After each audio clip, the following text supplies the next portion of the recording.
মেহেরপুরে অনুষ্ঠিত হল জামায়াতে ইসলামী জেলা শাখার সদস্য সম্মেলন।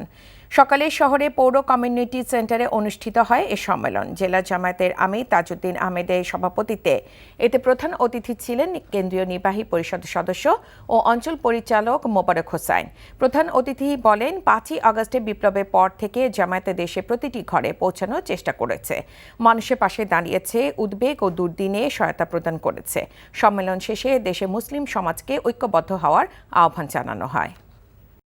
টাকা চুরির জন্য যদি আমার গলায় জুতার মালা পরাইতে হয়, তাহলে আমার শালীর সাথে প্রতারণা করার জন্য তোর ফাঁসি হবে। দুলা ভাই, আপনার তো ঘর জামাই বইলা একটা পরিচয় আছে, আমার তো তাও নাই। ছেলে রাজনৈতিক ফ্যামিলির মেয়ে হয়ে ওই কাজ করবে। যারে পাবো হারে পিটাবো, রক্তের নেশায় ধরছে, রক্তের নেশায়, কাঁচা রক্তের নেশায় ধরছে। তোমার এই পলিটিক্স আমার বাম পকেটে থাকে। তোদের বউরে ঝামেলা পাকাই। এই বেটাই, আমি তখন বিয়ে করিনি। দুইটার আমি গুলি করে মারু।